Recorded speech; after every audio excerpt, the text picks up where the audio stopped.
Hey everybody, how's it going? And welcome to another MAMG Let's Play. Today we're gonna play Phoenix Wright Ace Attorney. I am so excited. I love this franchise. I hope you guys enjoy it too. I wanted to take a break from Hotel Dusk in case those of you who weren't into it wanted something different. Phoenix Wright is one of those games that I think is pretty unanimous. A lot of people enjoy it. If you don't like the visual style, the visual novel style, I guess I should say, then you may not enjoy it, but it's got some really good mysteries, some very quirky characters, and it's a lot of fun to play. For those of you that are wondering why it says Japanese down here, it's because the Japanese version of the game, you can play in Japanese or English. So I actually have the first 3 games in Japanese, but I played it in English, of course, but I really want to get back to this game. It's been so long since I played it. So here we go. New game, the first turnabout. I think we'll be able to play through the whole first case in this episode, and you guys can figure out whether or not you're going to be into it or not. Oh, that's right. I don't want to say too much because I don't want to give it away. Why me? I need to think of his voice. I can't get caught. Not like this. I've got to find someone to pin this on. Someone like him. I'll make it look like he did it. So obviously, since it's the first case in the tutorial level of the game, you already know who the murderer is, but as the game continues, it's a lot harder to pinpoint who's doing what. Okay, August 3rd, 9:47 a.m. District Court Defendant Lobby number 2. Boy, am I nervous. Right. Oh, hi, Chief. Phew, I'm glad I made it on time. Well, I have to say, Phoenix, I'm impressed. Not everyone takes on the murder trial right off the bat like this. It says a lot about you, and your client as well. Thanks. Actually, it's because I owe him a favor. A favor? You mean you knew the defendant before this case? Yes. Actually, I kind of owe my current job to him. He's one of the reasons I became an attorney. Well, that's news to me. I want to help him out any way I can. I just really want to help him. I owe him that much. It's over. My life, everything, it's all over. Isn't that your client screaming over there? Yeah, that's him. Death, despair, oh, I'm gonna do it. I'm gonna die. Sounds like he wants to die. Yeah. Nick. Hey there, Larry. Dude, I'm so guilty. Tell him I'm guilty. Give me the death sentence. I ain't afraid to die. What? What's wrong, Larry? Oh, it's all over. I'm finished. Finished. I can't live in a world without her. I can't. Who took her away from me, Nick? Who did this? Aw, Nick, you gotta tell me. Who took my baby away? The person responsible for your girlfriend's death? The newspapers say it was you. Oh, Larry. My name is Phoenix Wright. Here's the story. My first case is a fairly simple one. A young woman was killed in her apartment. The guy they arrested, the unlucky sap dating her. Harry Butz. My best friend since grade school. Our school had a saying, when something smells, it's usually the butts. In the 23 years I've known him, it's usually been true. He has a knack for getting himself in trouble. One thing I can say though, it's usually not his fault. He just has terrible luck. But I know better than anyone that he's a good guy at heart. That, and I owe him one, which is why I took the case, to clear his name. And that's just what I'm gonna do. August 3rd, 10 a.m. District Court, courtroom number 2. The court is now in session for the trial of Mr. Harry Butz. The prosecution is ready, Your Honor. Defense is ready, Your Honor. Mr. Wright? This is your first trial, is it not? Yes, Your Honor. I'm, a little nervous. Your conduct during this trial will decide the fate of your client. Murder is a serious charge. For your client's sake, I hope you can control your nerves. Thank you, Your Honor. Mr. Wright, given the circumstances, I think we should have a test to ascertain your readiness. Yes, Your Honor. Hands shaking, eyesight fading. The test will consist of a few simple questions. Answer them clearly and concisely. Please state the name of the defendant in this case. I kind of love messing it up, but I won't. The defendant is my buddy, Larry. The defendant? Well, that's Harry Butz, Your Honor. Correct. Just keep your wits about you and you'll do fine. Next question. This is a murder trial. Tell me, what's the victim's name? Phew, I know this one. Glad I read the case report cover to cover so many times. It's... Wait. Uh-oh. No way, I forgot. I'm drawing a total blank here. Phoenix, are you absolutely sure you're up to this? You don't even know the victim's name? Oh, the victim. Of course, I know the victim's name. I, just forgot. Temporarily. I think I feel a migraine coming on. Look, the defendant's name is listed in the court record. Just touch the court record button to check it at any time, okay? Remember to check it often. Do it for me, please. I'm begging you. Let's hear your answer. Who's the victim in this case? Okay, so the victim is... Cindy Stone. Alright, easy enough. Cinderblock. Cindy Stone. The victim's name is Cindy Stone. Correct. Now tell me, what was the cause of death? She died because she was hit with a blunt object. She was struck once by a blunt object. Correct. You've answered all my questions. I see no reason why we shouldn't proceed.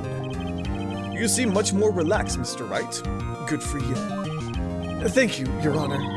Because I don't feel relaxed, that's for sure. Well then, first, a question for the prosecution. Mr. Payne. Yes, Your Honor.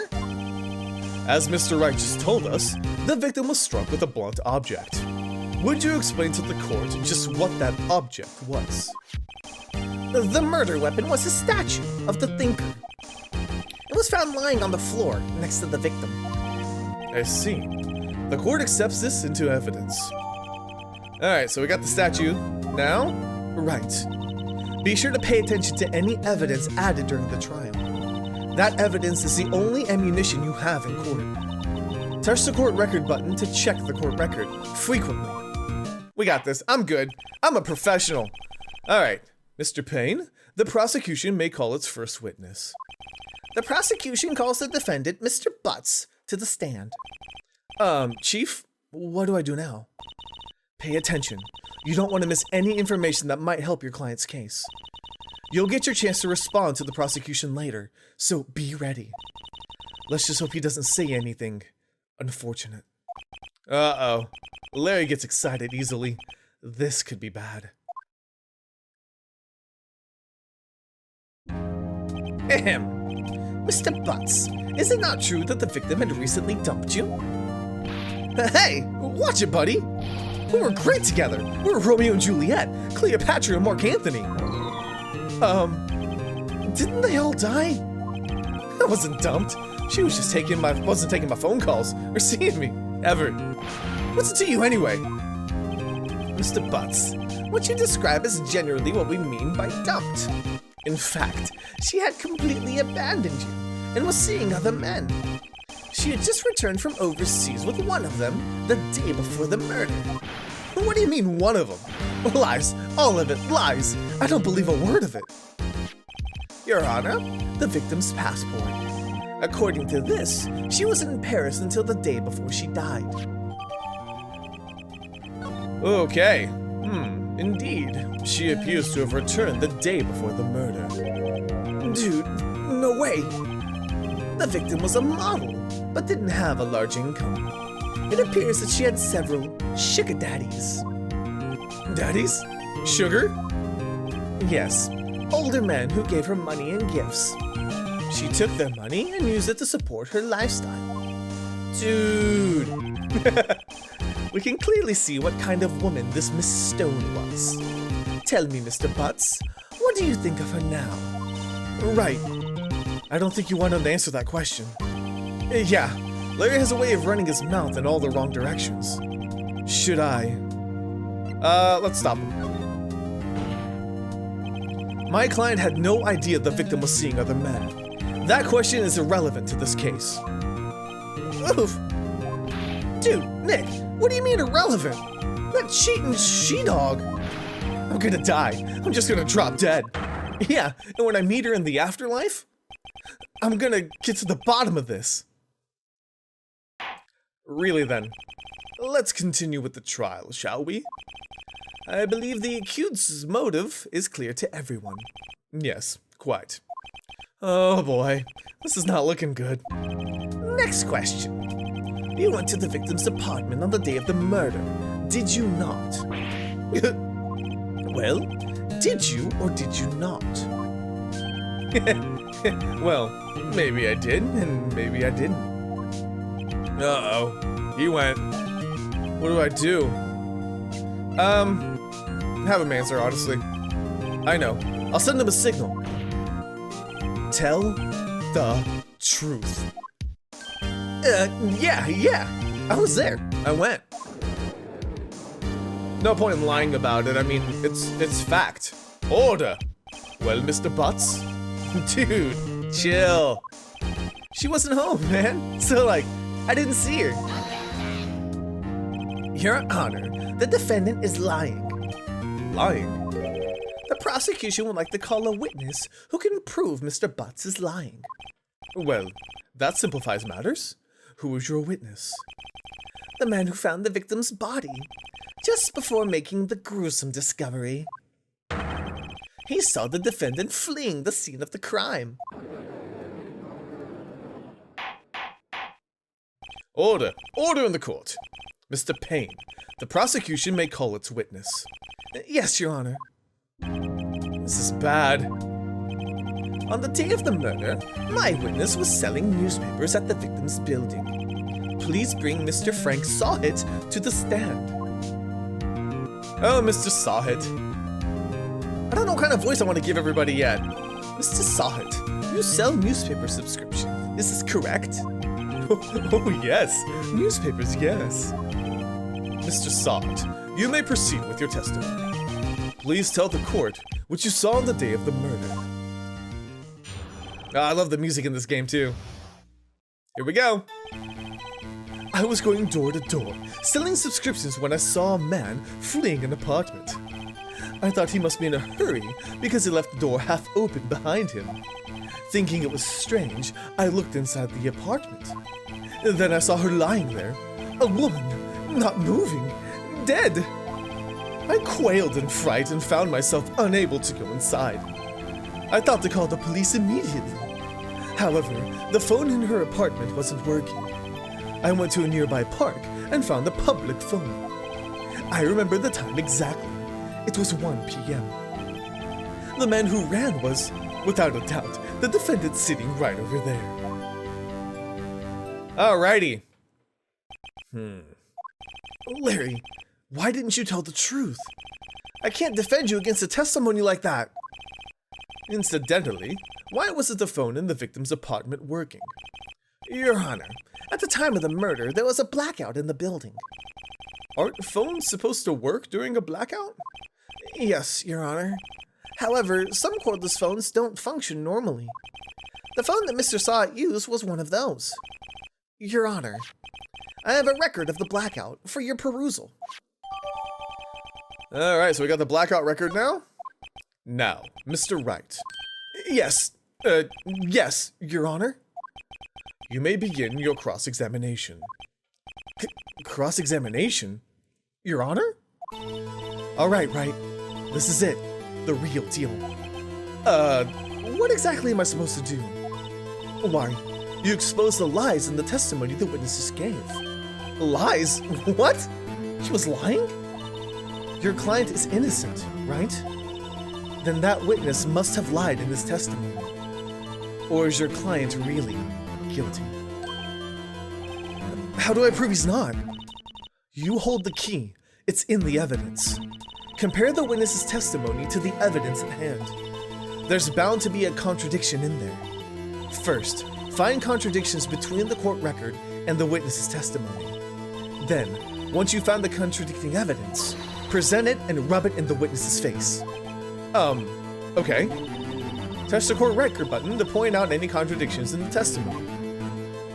Alrighty, we got this. Easy peasy. Alrighty. Oh, I forgot you could yell objection, that's right. Okay, so, I don't want to present yet, hang on. Yeah, I do. Okay, the blackout record. Electricity to Miss Stone's building was out from noon to 6 p.m. on the day of the crime. Okay, and he said it was at 1 o'clock, right? Let's see. Time of death, 4 to 5 p.m. Cause of death, loss of blood. So, it happened between 4 and 5, but he says it happened at 1 o'clock. Alright, I think we got our first little tidbit here. Okay, you looked inside the apartment, and I saw her lying there, a woman not moving. Okay, I quailed in fright and found myself unable to go inside. Okay, I went to a nearby park and called the phone. I remember the time exactly, it was 1 p.m. Okay, so there are a couple other things that we can do. I guess I can show you this real quick. So we can press or present. So when you press, you'll ask, why use a public phone? Well, you see, I don't have a cell phone.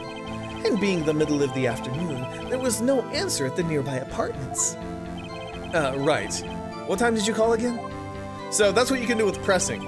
And later in the game, you'll be able to press and get new statements or new pieces of evidence, but right now, this is an easier case. So, it says that the time was exactly 1 o'clock. It can't be at 1 o'clock. You found the body at 1 p.m.? You're sure? Yes, it was at 1 p.m., for certain. Frankly, I find that hard to believe.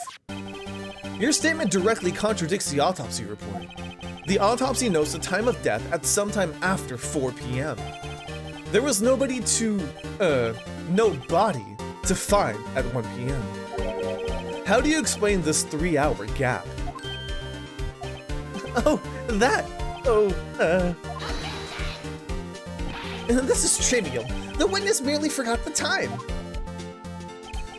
After his testimony, I find that hard to believe. Mr. Sahit, why were you so certain you found the body at 1 p.m.?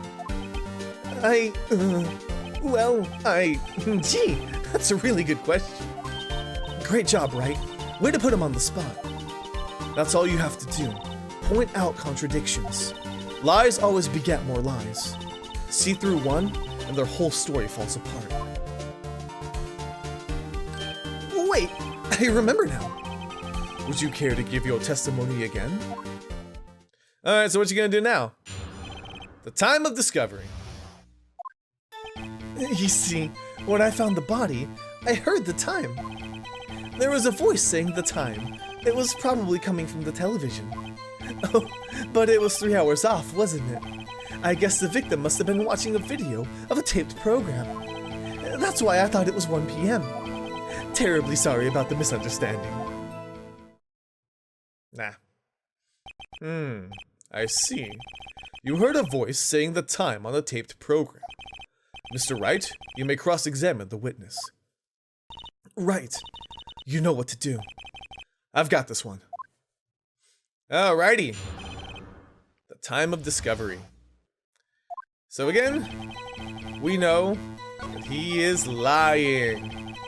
Nope, hang on. Maybe this one? Where do I want to... I don't know, there's so many... Because the blackout, what time did the blackout happen? The blackout was from noon to 6.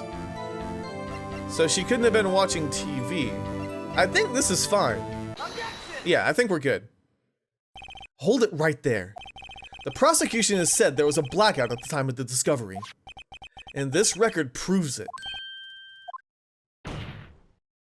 You couldn't have heard a television or a video. Well, the defense has a point. Do you have an explanation for this, Mr. Sawhit? No, I find it quite puzzling myself. Quite. Wait, I remember now. Mr. Sawhit? The court would prefer to hear an accurate testimony from the very beginning. These constant corrections are harming your credibility. That and... You seem rather distraught. Sorry, I didn't realize it was the judge still talking. My apologies, Your Honor. It must have been the shock of finding the body. Very well, Mr. Sawhit. Let's hear your testimony. Once more, please. Hearing the time. Actually, I didn't hear the time. I saw it. There was a table clock in the apartment, wasn't there? Yeah, the murder weapon. The killer used it to hit the victim. That must have been what I saw. You saw a clock. I guess that would explain it. The defense may cross-examine the witness. Gladly. You guys catching on to what's wrong with this one yet? Alrighty. So, there was a table clock, that's fine. You can say all that you want, but the murder weapon was not a clock. It was a statue. Objection! Wait just a moment. The murder weapon wasn't a clock. It was a statue. Now, how is this supposed to be a clock? What? You with your objections and your evidence. Just who do you think you are? Just answer the question, Mr. Sawhit. Hey, I saw it there, okay? That's a clock. Your Honor, if I may. Yes, Mr. Payne? As the witness stated, the statue is indeed a clock. The neck is a switch. You just tilt it and it says the time out loud. As it doesn't look like a clock, I submitted it as a statue. My apologies. I see. So the murder weapon was a table clock after all. Well, Mr. Wright, it appears that the witness's testimony was correct. This is a clock. Do you have any problems with this testimony now? Oh yeah, I do. Your Honor, there is a gaping hole in the witness's testimony. The only way he could have known the weapon was a clock is to hold it in his hand. Yet the witness testified that he never entered the apartment. Clearly, a contradiction. Indeed. The witness knew it was a clock because he went into the apartment. You're lying.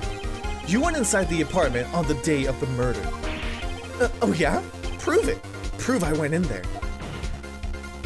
I'll do better than that. I can prove you were the one who killed her. You struck her with the clock, and the shock of the blow triggered the clock's voice. That was the sound you heard. I love the jury up there just like wiggling around. Order in the court. Intriguing. Please continue, Mr. Wright. Yes, Your Honor. Mr. Sawhit, the sound must have left quite an impression on you. Understandable, since the murder weapon spoke just as you hit the victim. That voice was burned into your mind.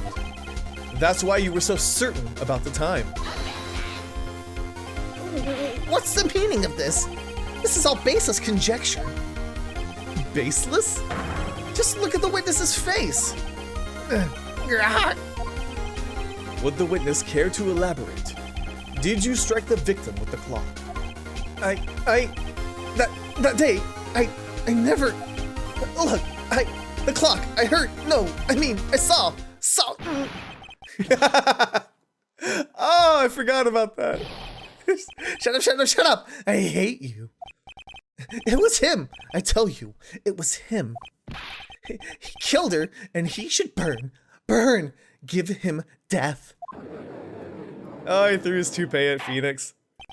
Order in the court. Your Honor, a moment please. There isn't a shred of evidence supporting the defense's claims. Mr. Wright. Your Honor, You claim the sound the witness heard came from the clock. Do you have any evidence? The whole case is riding on this. I'd better think it through carefully. Yes, Your Honor. The sound Mr. Sawhead heard was definitely this clock. A fact which is clear if you simply, try sounding the clock. Ask the neighbors. No, try sounding the clock. Let's sound the clock now, here, in this court. Your Honor, may I have the clock? I ask the court to listen very carefully. I think it's 8:25. That's certainly a strange way to announce the time. I'm thinking. Sorry, I couldn't help it. Well, he is the thinker, after all. So, we've heard the clock. What are your conclusions, Mr. Wright? Mr. Payne, can you tell me what time it is now? It's 11:25. As you can see, this clock is exactly 3 hours slow. Precisely the discrepancy between what Mr. Saw heard and the actual time of death. So, Mr. Sawhead, try to talk your way out of this one. You forgot one thing. Uh-oh. What's he talking about? Well, it may seem like that clock is running 3 hours slow. It proves nothing. How do you know it was running 3 hours slow the day of the murder? If you can't prove that, you don't have a case. He's right. How am I going to prove that? I was so close. Mr. Wright, it seems you lack the critical evidence to support your claim. Yes, Your Honor. This means I cannot let you indict the witness. Indict. Unfortunately, this ends the cross-examination of Mr. Frank Sawhead. I come all the way down here to testify, and look what happens. They treat me like a criminal. Criminal! You lawyers are all slime. I almost had him. Sorry, Larry. I failed you. There's nothing I can do about it now. Not so fast, Mr. Sawhead. Chief! Listen up, Wright. Don't throw this one away. Not like this. Think. But Chief, it's over. I can't prove the clock was slow the day of the murder. Nobody can prove that. Well, yes. But that doesn't mean you can't still win. Try thinking out of the box. Don't waste time doubting the facts. Assume the clock was 3 hours slow and think through it. Ask yourself, why was the clock 3 hours slow? Figure out the reason and you'll have your proof. Right? Can you think of a reason as to why the clock would be 3 hours slow? Not slow. How am I supposed to know that? I know you can figure it out. There must be some evidence in the court record. Something that can show why the clock was 3 hours slow. Find it, and you won't have a foot to stand on. Mr. Wright? Yes, Your Honor. You say the clock was already running slow on the day of the murder. Do you have evidence to prove this? This is it. All or nothing. Yes, Your Honor. I believe I have the evidence that can prove my claim. I'd like to see that. Let's see this evidence that was used. That proves why the clock is running slow. Passport, right? She went to Paris the day before the murder. The victim had just returned home from abroad the day before the murder.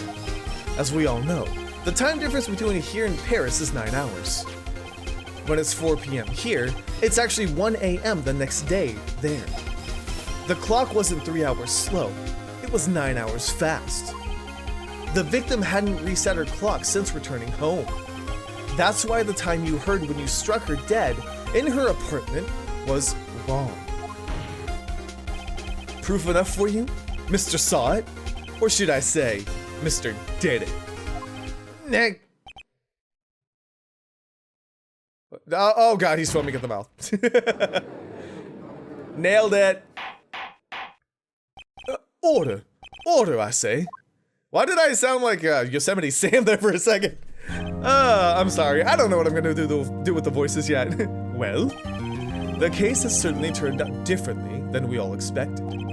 Mr. Payne, your client. He was arrested and has been taken away, Your Honor. Very well. Mr. Wright?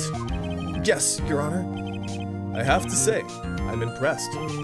I don't think I've ever seen someone complete a defense so quickly. And find the true culprit at the same time. Thank you, Your Honor. At this point, this is only a formality, but this court finds the defendant, Mr. Harry Butz. Woo! We did it! Again, it's supposed to be an easy case. I could have pressed every single statement, but like, I figured I'm not gonna treat you guys like you don't know what's going on. We'll go to the harder ones and then we'll have to do it, but for the first case, easy peasy. And with that, court is adjourned. Alrighty. It turns out that Frank Sawhit was a common burglar. He posed as a newspaper salesman to check and see when people were out of the house. That day, when Larry went to her apartment, the victim wasn't home. After he left, Mr. Saw let himself in to do his dirty work. While he was searching her place, the victim returned. Flustered, Mr. Saw grabbed the nearest blunt object he could find.